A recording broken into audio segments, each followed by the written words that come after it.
Hello students. आज हम project scope management की जो पहली प्रोसेस है जिसका मतलब इनिशिएशन, जिससे कि हमारा प्रोजेक्ट फॉर्मली अथॉरिटी मिल जाती है कि ये प्रोजेक्ट स्टार्ट कर सकते हैं, उसके बारे में बात करेंगे। मेरी जो हर कोई भी प्रोजेक्ट मैनेजमेंट की प्रोसेस रहती है उसमें तीन चीजें रहती ही रहती हैं। एक इनपुट रहता है, एक टूल्स एंड टेक्निक्स रहती हैं और एक आउटपुट रहता है। तो आपको ऐसा लगेगा कई बार कि सर तो क्या रिपीटेटिव रिपीटेटिव कर रहे हैं, बट ऐसा है नहीं। जैसे हम अपना, क्योंकि ये क्या इसके लिए बहुत जरूरी है। जैसे जैसे मैंने आपको पहले भी एग्जांपल दिया कि अगर हम चटनी बनाएं, अब चटनी बनाने के लिए हमको कुछ इनपुट चाहिए, जैसे धनिया चाहिए, आपको पुदीना चाहिए, प्याज चाहिए, मसाले चाहिए, केरी चाहिए। तो ये आपका सब इनपुट हो गया। अब इस इनपुट को सिर्फ ऐसे तो चटनी बन नहीं जाएगी, फिर आपको इसके लिए कोई टूल चाहिए, जैसे आपको सिलबट्टा चाहिए या मिक्सर चाहिए। अब वो सारे जो आपका इनपुट आप किसी मिक्सर में डालते हो, अब जब आप मिक्सर में डालते हो और टेक्निक अप्लाई करते हो, इलेक्ट्रिक करंट देते हो, इलेक्ट्रिकल एनर्जी को आप मैकेनिकल एनर्जी में कन्वर्ट करते हो, मिक्सर में ही होता है ना। उस तरीके से आप ये टेक्निक बढ़ाते हो, उससे फिर आपकी आपका जो सारे जो इनपुट वाले इंग्रेडिएंट्स हैं वो पिस जाते हैं। फिर आउटपुट के रूप में क्या मिलता है? स्वादिष्ट चटनी मिलती है। इसी तरीके से हमारे जो प्रोजेक्ट मैनेजमेंट में हम इनपुट के रूप में कुछ चीजें डालते हैं और कुछ टूल्स एंड टेक्निक्स अप्लाई करते हैं। फिर उससे जो आउटपुट मिलता है उससे हमारा जो प्रोजेक्ट है सक्सेसफुल दिशा में आगे बढ़ जाता है। तो हमारे जैसे ऑर्गेनाइजेशन इनिशिएशन में जो हमारा पहला इनपुट रहेगा वो रहेगा प्रोडक्ट डिस्क्रिप्शन। ये प्रोडक्ट डिस्क्रिप्शन वही है जिसको मैंने पिछले लेक्चर में प्रोडक्ट स्कोप के नाम से आपको समझाया था कि प्रोडक्ट का डिस्क्रिप्शन क्या है, प्रोडक्ट के फीचर क्या है, क्या प्रोडक्ट बनाना है हमको, किस प्रकार का प्रोडक्ट बनाना है, किस प्रकार की हमको सर्विस देना है। ठीक है ना।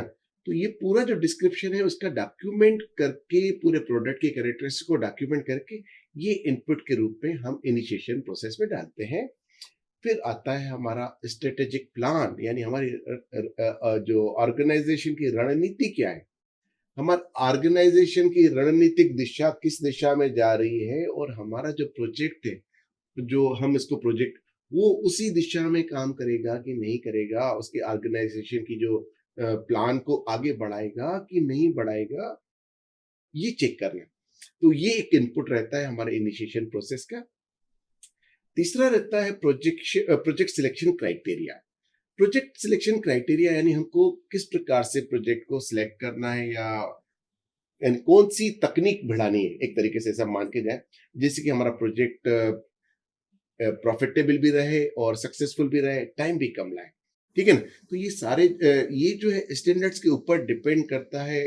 उस स्टैंडर्ड से हम मेरिट्स और डिमेरिट्स प्रोजेक्ट की कंपेयर करते हैं, एक कंपेरेटिव स्टेटमेंट बनाते हैं अलग अलग स्ट्रेटेजीज के साथ कि हमको कौन सी स्ट्रेटेजी सबसे ज्यादा फायदेमंद है।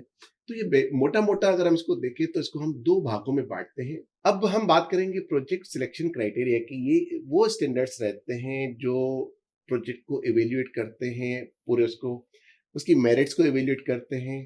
ये अपना जो है आपके फाइनेंशियल रिटर्न्स भी हो सकते हैं, मार्केट शेयर भी हो सकता है, पब्लिक परसेप्शन भी हो सकता है। अब बात आती है आपकी हिस्ट्रिकल इंफॉर्मेशन की। हमने अपने पुराने प्रोजेक्ट से क्या सीखा, क्या लर्निंग किया, उनके क्या आउटकम्स थे, उनकी परफॉर्मेंस की। ये भी एक अच्छा खासा एक इनपुट हो जाता है हमारे इनिशिएशन प्रोसेस के लिए। ये हमको अ, क्या बोलते हैं कि इंसाइट देता है कि हमने काम अच्छे से किया था, और क्या चीज अच्छे से हो गई थी और क्या चीज अच्छे से नहीं हो पाई थी। अब हम बात करते हैं टूल्स एंड टेक्निक्स की। इनिशिएशन प्रोसेस में क्या क्या टूल्स एंड टेक्निक्स लगेंगे? तो सबसे पहले लगेगा प्रोजेक्ट सिलेक्शन मेथड्स।